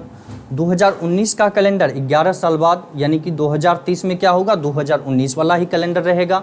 लेकिन अधिवर्ष में ध्यान रखिएगा, कौन से वर्ष में, अधिवर्ष में।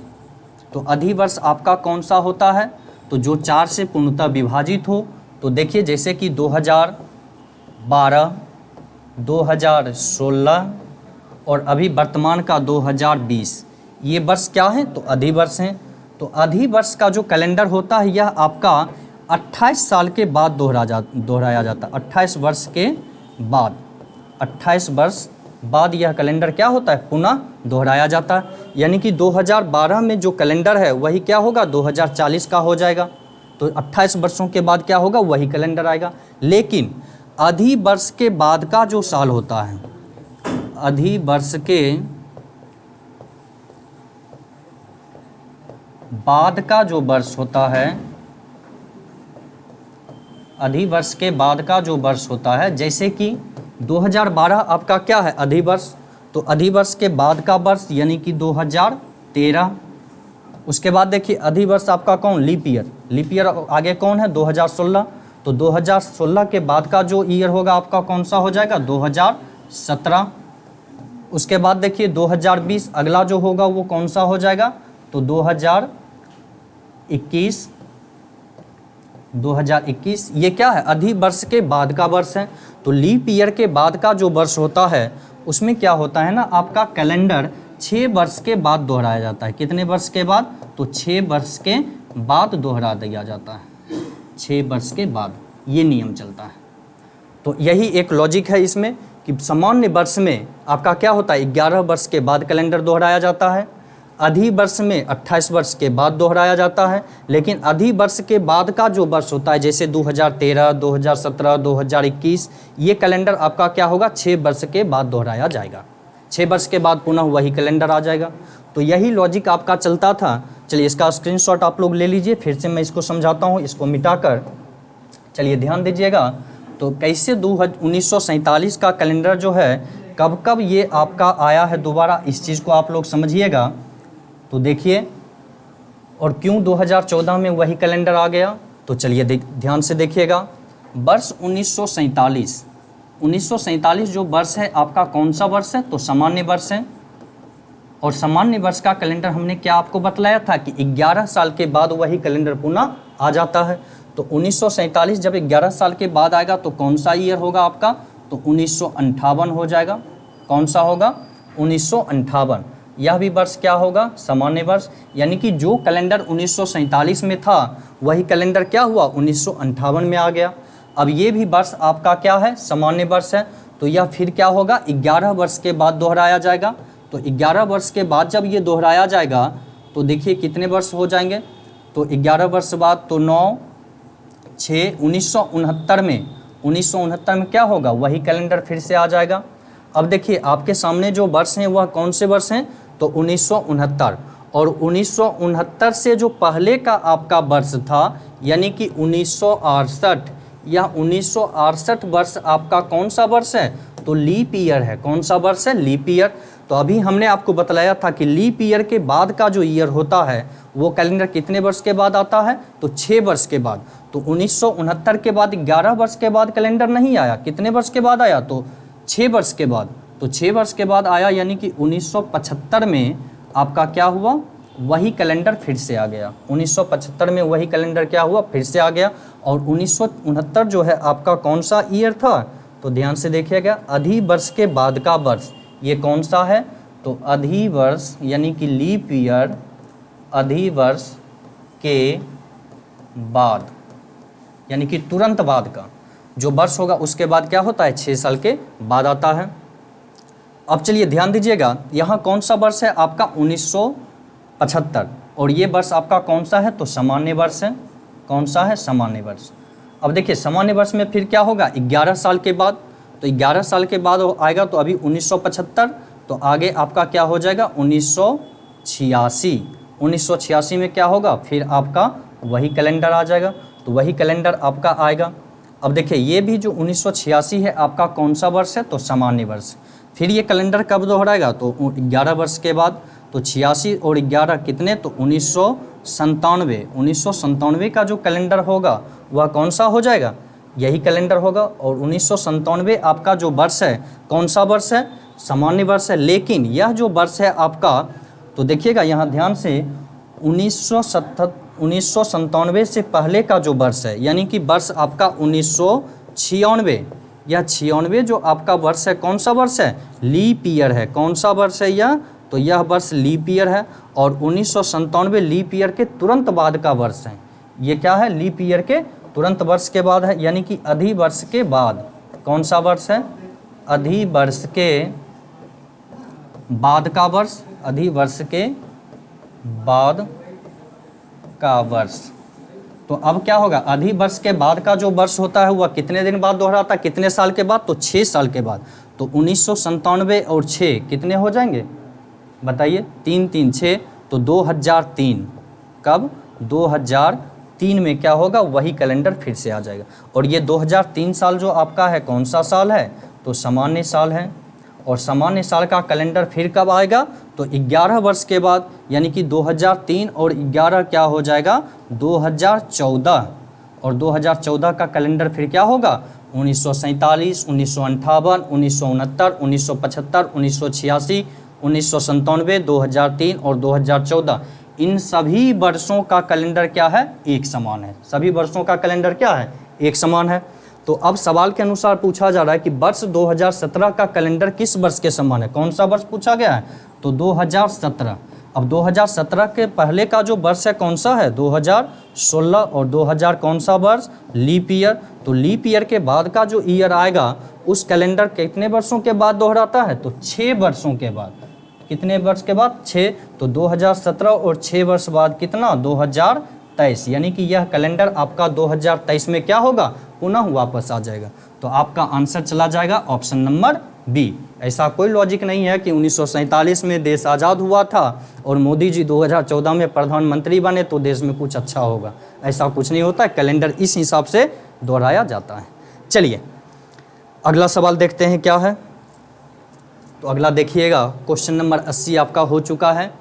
उसके बाद का सवाल देखते हैं। क्वेश्चन नंबर 82 देखिए। क्वेश्चन नंबर 82 आपका कोडिंग डिकोडिंग से पूछा गया है और सवाल में बोला गया कि यदि किसी सांकेतिक भाषा में ROBUST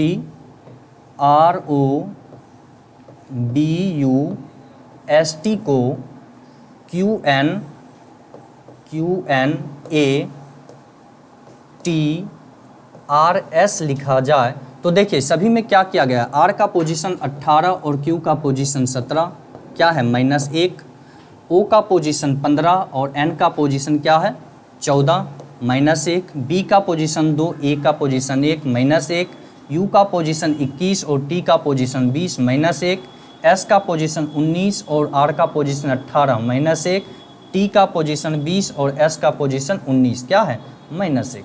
यानी कि सभी लेटर में -1 करके कोड किया गया, पीछे वाला अक्षर कोड किया गया। आपसे पूछा गया कि Z क्या है, ZXCMP का कोड क्या होगा, ये पूछा गया।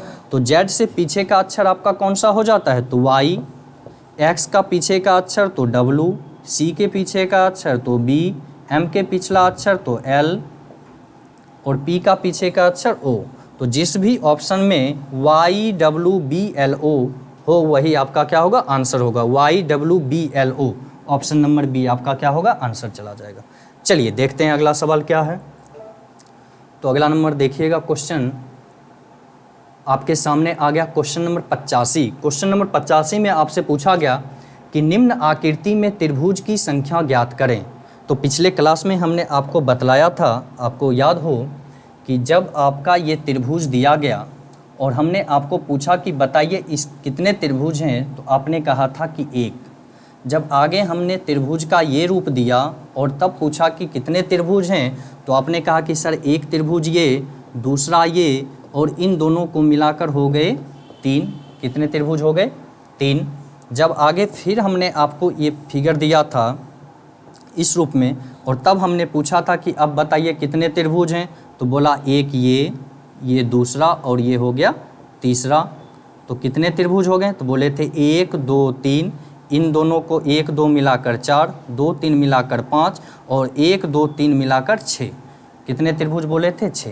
तो हमने आपको बतलाया था कि जितने भाग हो उसका क्या करना है, योग निकाल लेना है। तो इसमें 2 भाग था यानी कि 1 + 2 कितने, तो 3। अब देखिए इसमें कितने भाग हैं, 3, तो यानी कि 1 + 2 + 3 और इनका योग कितना हो जाएगा, तो 6। कितने त्रिभुज हो गए, 6। अब देखिए क्या है, ये तो आपको हमने बताया था वर्टिकल लाइन जब दिया गया हो, और आगे हमने आपको बताया था कि जब त्रिभुज में हॉरिजॉन्टल लाइन हो, कौन सा लाइन हो, हॉरिजॉन्टल लाइन हो, तो आपको हमने पूछा बताइए कितने त्रिभुज हैं, तो आपने कहा था सर एक त्रिभुज ये और दूसरा त्रिभुज ये, यानी कि त्रिभुजों की संख्या 2। त्रिभुजों की संख्या 2। जब फिगर में हमने और हॉरिजॉन्टल लाइन आपका बढ़ा दिया, अब पूछा कितने त्रिभुज हैं, तो आपने बताया था त्रिभुजों का संख्या 3। अब देखिए क्या है, जब हॉरिजॉन्टल लाइन हो तो जितने लाइन होंगे उतने क्या होंगे, त्रिभुज। इसमें देखिए 1 लाइन 2 लाइन, 1 2, तो त्रिभुज कितने, 2। यहाँ देखिए 1 2 और 3, तो त्रिभुज कितने हो गए, 3। अब यहाँ क्या है, वर्टिकल और हॉरिजॉन्टल दोनों लाइन दिया गया है। तो देखिए क्या है, तो त्रिभुज जो आपका फिगर बना है उसको समझ लीजिए, इसको हम मिटा देते हैं। चलिए फिगर से समझिएगा कितने त्रिभुज निकलेंगे। जब हॉरिजॉन्टल और वर्टिकल दोनों लाइन दिया गया हो तो आपको क्या करना है और कैसे निकालना है उस चीज़ को सीखिएगा। तो देखिए आपका इस रूप में त्रिभुज बना है और इसके अंदर कितने वर्टिकल लाइन है, तो 1 2 और 3। 1, ये हो गया 2 और ये हो गए 3। 1 2 3 कितने भाग, तो 1 2 3 और 4, इन सभी का योग तो 1 + 2 + 3 + 4 कितने हो गए, 10। अभी त्रिभुजों की संख्या कितनी है, तो 10 है। अब देखिए इसमें कितने लाइन दिए गए हैं, तो 1 2 3 4 5, कितने हैं, 5। तो 1 2 3 4 और ये हो गया आपका 5 लाइन दिए गए हैं। तो हमने बताया था कि जितने आपके हॉरिजॉन्टल लाइन होंगे उतने क्या होंगे, त्रिभुज होंगे। तो कितने लाइन है, 1 2 3 4 5 6, कितने लाइन, 6। अब देखिए एक लाइन से यदि ऊपर से 1 2 3 4। ऊपर से यदि यहाँ पे 10 त्रिभुज बनता है तो कितने बनेंगे, 10 ऊपर 10 20, 20 10 30, 30 10 40, 40 10 50, 50 10 60। कितने त्रिभुज हो जाएंगे, 60।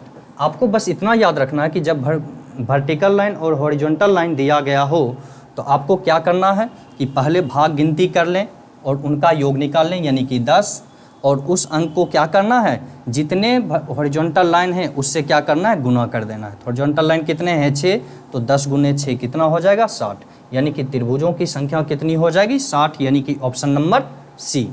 चलिए अगले सवाल की तरफ हम लोग चलते हैं, देखते हैं अगला सवाल मेरा क्या है। तो देखिएगा क्वेश्चन नंबर 87 में, क्वेश्चन नंबर 87 फिर आपका साइलोगिज्म चैप्टर से आ गया है और सवाल में बोला गया आपको कि कुछ दरवाजे अलमारी हैं। कुछ दरवाजे क्या हैं, कुछ दरवाजे अलमारी हैं। आगे बोला गया सभी अलमारी खिड़कियां हैं। सभी अलमारी क्या है, खिड़कियां हैं। चलिए आगे देखते हैं निष्कर्ष क्या बोल रहा है। निष्कर्ष में बोल रहा है कि कुछ दरवाजा, तो फिगर से समझिए, अंदर से बाहर आप हमेशा ध्यान रखिएगा, कंक्लूजन आपका ऑल तथा सम दोनों में निकल आ जाएगा, ऑल तथा सम दोनों में निकल आ जाएगा। लेकिन बाहर से अंदर क्या, सिर्फ सम में निकाल आ जाएगा। किसमें, तो सिर्फ सम में। यहाँ ऑल में जब कंक्लूजन बोलिएगा तो वह कंक्लूजन आपका क्या हो जाएगा, गलत हो जाएगा। और जब ये कट का निशान हो तो ध्यान रखना, यहाँ जब भी निष्कर्ष निकलेगा तो सिर्फ सम में निकलेगा। किस में निकलेगा, सिर्फ सम में, और दोनों तरफ से। जैसे कुछ दरवाजे अलमारी हैं, कुछ अलमीरा दरवाजे हैं, कुछ दरवाजे खिड़की है और कुछ खिड़की दरवाजे। खिड़की और दरवाजे के बीच में भी देखिए ये कट का निशान है ना। तो यहाँ पर क्या होगा, कुछ दरवाजे खिड़कियाँ हैं और कुछ खिड़कियाँ दरवाजे हैं। अब आते हैं निष्कर्ष की तरफ। निष्कर्ष में देखिए, निष्कर्ष नंबर 1 बोला कुछ दरवाजे खिड़कियाँ हैं। दरवाजा और खिड़कियाँ के बीच में देखिए ये कट का निशान है, और कट का निशान क्या बोलता है, सम बोलता है। कुछ का बोलना क्या हो जाएगा, सही हो जाएगा। निष्कर्ष नंबर 2 बोला कोई अलमारी दरवाजा नहीं है। तो जब कथन आपका पॉजिटिव रहे तो निगेटिव कंक्लूजन हमेशा क्या होता है, गलत होता है। तो निष्कर्ष नंबर 2 आपका क्या हो जाएगा, गलत हो जाएगा। तो मेरा आंसर जाएगा ऑप्शन नंबर ए, केवल एक सही है। चलिए अगला सवाल देखते हैं क्या है। तो क्वेश्चन नंबर 87 आपका हो गया। अगला क्वेश्चन देखिए, क्वेश्चन नंबर 89। क्वेश्चन नंबर 89 में आपसे पूछा गया उस चित्र को चुने जो अन्य 3 से भिन्न है। फिगर क्लासिफिकेशन से ये चैप्टर है। 4 बॉक्स दिए गए हैं और चारों बॉक्स में आपको एक फिगर दिया गया और पूछा जा रहा है कि वह फिगर ढूंढे जिसमें 4 में से 3 एक समान हो और एक आपका क्या हो, भिन्न हो, और जो भिन्न होगा वही आपका क्या होगा, उत्तर होगा। तो 1 नंबर बॉक्स में देखिए ये जो आपका तीर का रूप लिया गया है। चलिए ऑप्शन ए में देखिएगा, इस प्रकार से फिगर है।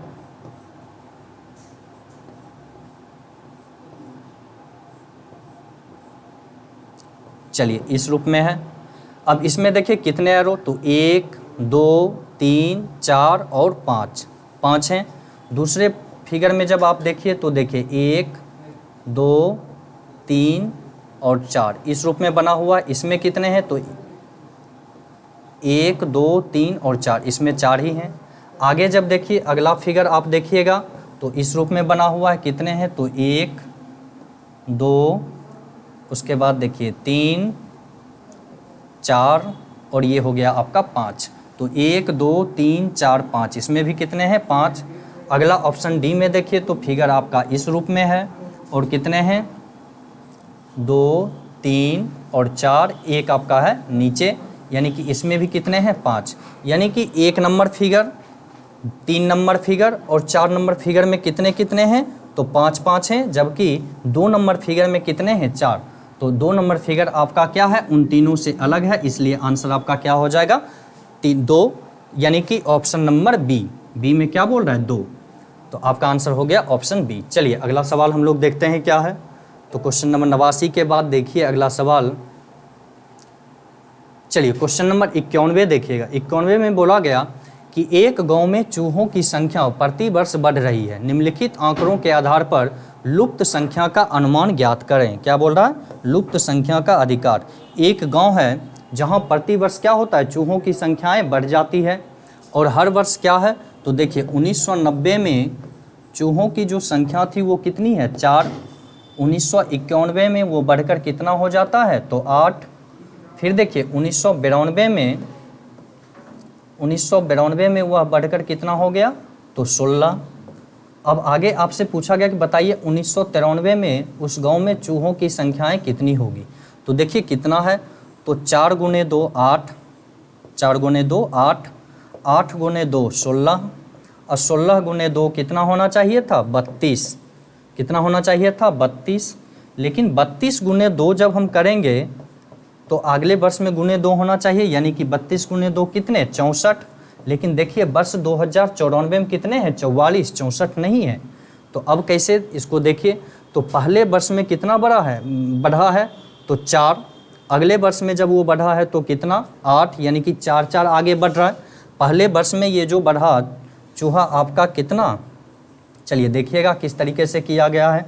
तो पहले वर्ष में यह जो बढ़ा आपका 4 बढ़ा, दूसरे वर्ष में यह बढ़ गया है 8, यानी कि इन दोनों के बीच का अंतर कितना है 4 का। जब ये आगे फिर जाएगा तो कितने 4 का ही अंतर चलेगा, तो 8 4 कितना हो जाएगा 12, यानी कि 16 चूहा यदि 1992 में था तो 1993 में वो संख्या बढ़कर कितना हो जाएगा। तो देखिए 16 और 12 कितने हो जाएंगे तो 16 12 28, 28 चूहा हो जाएगा किस वर्ष में 1993 में। तो आपका आंसर 32 नहीं जाएगा, क्या जाएगा 28 जाएगा 1993 वर्ष में। चलिए अगला सवाल देखते हैं क्या है आपके सामने। क्वेश्चन नंबर 92, क्वेश्चन नंबर 92 में बोला गया है कि वर्ष 2016 में गणतंत्र दिवस किस दिन मनाया गया था। क्या बोला गया, वर्ष 2016 में गणतंत्र दिवस किस दिन मनाया गया था। कैलेंडर का सवाल है इसलिए आपको इसका कोड याद करना होगा। तो कोड देखिए हमारे सामने क्या है, तो मैं आपको कोड लिख दे रहा हूँ, आप लोग नोट कर लें और इसको याद कर लें।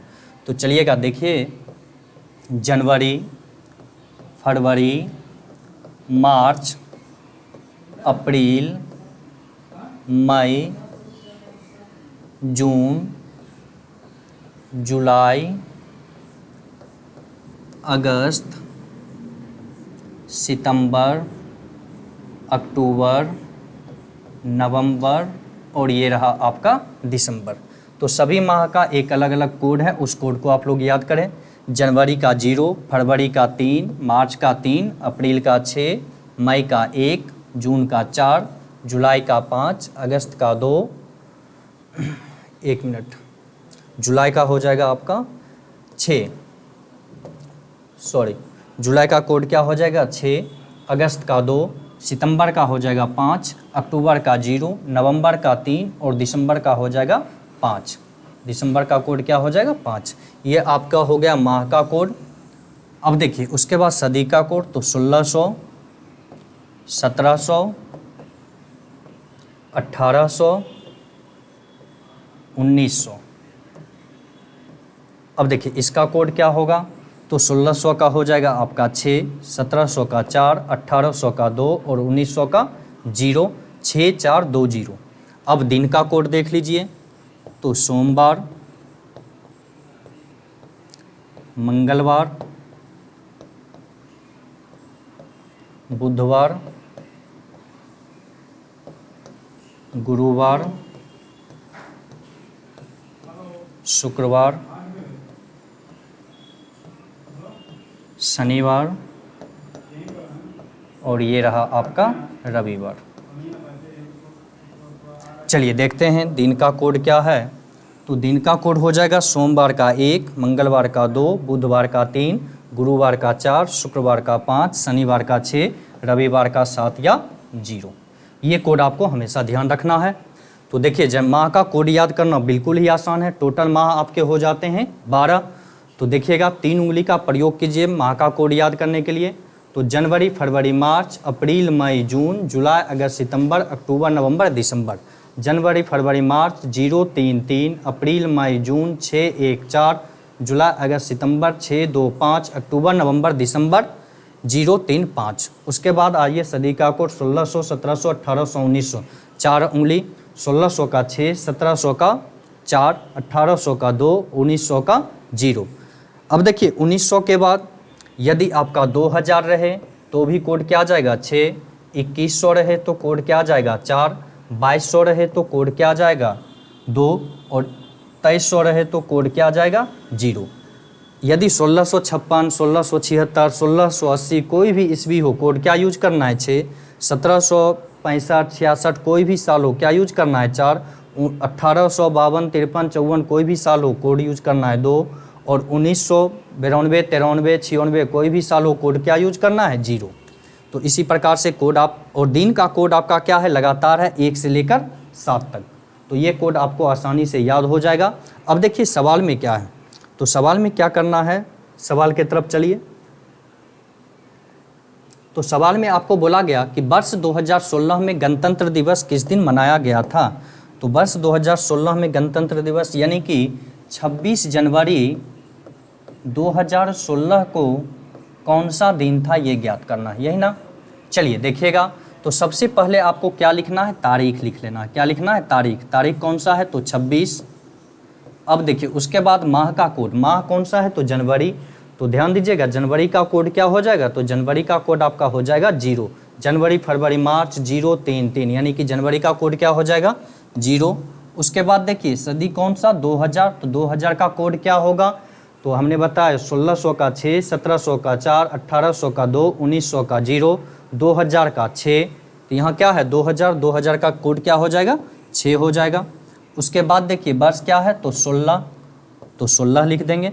अब इन 16 वर्षों में कितने लीप ईयर आए वो जानने के लिए क्या करेंगे, तो 16 को 4 से भाग दे देंगे, तो 4 चौके 16, जो भागफल आएगा वो लिखाएगा, तो क्या है 4, यानी कि इन 16 वर्षों में 4 को लीप ईयर भी आपका आया था। इन सभी को जोड़कर आप 7 से क्या करेंगे, भाग दे देंगे। तो 26 को 7 से भाग दीजिए, शेष कितने बचेंगे 5। 16 को 7 से भाग दीजिए तो शेष बच जाएंगे 2। अब सभी को जोड़ते जाइए और भाग देते जाइए। 5 और 6 11, 7 गया 4, 4 तो 6, 6 4 10, 7 गया कितने बचे हैं 2 बचे हैं। 7 गया कितने बचे 3। अब देखिए 7 गया यहाँ कितने बच गए 3 बच गया।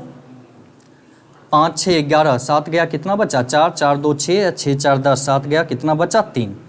तो बाबू यहाँ पर दिन कौन सा होना चाहिए, बुधवार होना चाहिए, लेकिन ये बुधवार आपका क्या है, गलत है। क्या है, गलत। कैसे गलत है, तो एक चीज़ आप लोग नोट कर लीजिए। क्या, तो जब वर्ष आपका अधिवर्ष हो, कौन सा वर्ष हो, अधिवर्ष यानी कि लीप ईयर, जब आपका लीप ईयर हो और माह आपका जनवरी या फरवरी रहे, कौन सा, जनवरी या फरवरी, जब वर्ष आपका लीप ईयर रहे और माह आपका जनवरी या फरवरी रहे, तो क्या करना है कि कुल रिजल्ट में से एक दिन घटाकर आंसर देना है। क्या करना है, एक दिन घटाकर आंसर देना है। अब बुधवार आया 3, 3 में से एक जाएगा 2, 2 किसका कोड है, तो मंगलवार का। आंसर में क्या जाना चाहिए, मंगलवार। यानी कि 16 वर्ष 2016 में जो गणतंत्र दिवस था वह कौन सा दिन था, तो मंगलवार था। कौन सा दिन था, मंगलवार। क्यों, तो यहाँ आया तो रिजल्ट में 3 था, और 3 किसका कोड, बुधवार का, लेकिन हम बोल रहे हैं आपको मंगलवार। तो हमेशा ध्यान रखिएगा कि जब वर्ष आपका अधिवर्ष हो और माह जनवरी या फरवरी रहे, जनवरी और फरवरी रहे, तो क्या करना है, कुल रिजल्ट में से एक दिन घटाकर आपको आंसर देना। अब फरवरी के बाद मार्च, अप्रैल, मई, जून, जुलाई, अगस्त, सितंबर, अक्टूबर, नवंबर, कोई भी माह हो आपको घटाने की ज़रूरत नहीं है। बस लीप ईयर में क्या, जनवरी और फरवरी 2 माह का जब दिन पूछा जाए तो आपको कुल रिजल्ट में से एक दिन घटाकर आंसर देना है। और यहाँ है आपका 3 कोड हो गया बुधवार का, एक दिन घटा कर देंगे, आंसर क्या हो जाएगा, मंगलवार। देखिए ऑप्शन में मंगलवार है, तो ऑप्शन नंबर डी में आपका क्या है, मंगलवार। तो आंसर चला जाएगा ऑप्शन नंबर डी। चलिए अगले सवाल की तरफ हम लोग चलते हैं। क्वेश्चन नंबर 92 के बाद देखिए, चलिए क्वेश्चन नंबर 96 देखिएगा। बोल रहा है कि किसी घड़ी में, क्या बोला, किसी घड़ी में 7:40 समय हो रहा है। कितना हो रहा है, 7:40 हो रहे हैं। 7:40 हो रहे हैं। अब बोला गया कि घड़ी के सामने दर्पण पर क्या समय हो रहा होगा। देखिए बाबू यहाँ फिर मिरर इमेज आ गया।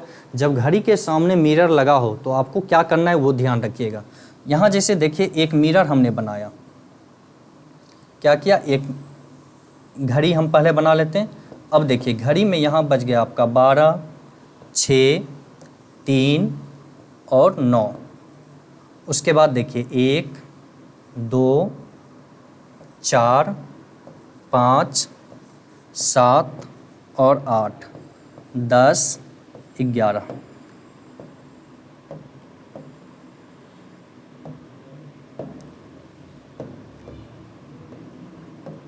चलिए ध्यान दीजिएगा, घड़ी में क्या बोल रहा था, घड़ी में बोला कि 7:40 हुए हैं। 7:40 होगा तो मिनट का जो सुई है वो कहाँ पे होगा, तो मिनट का सुई आपका हो जाएगा 8 पे, कहाँ पे होगा 8 पे, और घंटे वाली सुई कहाँ पे होगा, तो 7 और 8 के लगभग बीच में रहेगा, ये रहेगा आपका घंटे का सुई। अब बोला जा रहा है कि घंटे का सुई ये 7:40 हुए हैं और इस घड़ी के सामने एक दर्पण लगा हुआ है, तो बताइए इस दर्पण में घड़ी का समय क्या हो रहा होगा। तो बाबू एक चीज़ आप हमेशा ध्यान रखिएगा, घड़ी में क्या करना है आपको, तो घड़ी में जो लेफ्ट में, ये हो गया आपका लेफ्ट और ये क्या हो गया राइट, जो सुई आपका लेफ्ट में है उसको राइट में कर दीजिए और जो राइट में है उसको क्या करना है, लेफ्ट में कर देना है। तो अभी देखिए घड़ी का सुई कहाँ है, मिनट वाली सुई तो 40 पे, और 6 ये हाफ हाफ कर लीजिए दोनों को। अब देखिए 6 से कितना घंटे आगे है, तो 2 घंटे आगे, इधर भी जाएगा तो 2 घंटे आगे जाएगा, तो इधर जब हम इसको ले जाएंगे तो कहाँ पे जाएगा, 4 पे सुई पहुँच जाएगा, किस जगह पे, 4 पर, मिनट की सुई। अब देखिए घंटे वाली सुई कहाँ है, तो 7 और 8 के बीच में, तो इधर जब जाएगा तो ये कहाँ जाएगा, 4 और 5 के बीच में चला जाएगा, कहाँ चला जाएगा, 4 और 5 के बीच में। अब जब इसको देखेगा ये मिरर इमेज का टाइम हो जाएगा, तो मिरर इमेज का टाइम क्या हो रहा है, तो 4:20 हो रहे हैं, कितने हो रहे हैं, 4:20। तो आपका टाइम हो जाएगा मिरर इमेज में 4:20।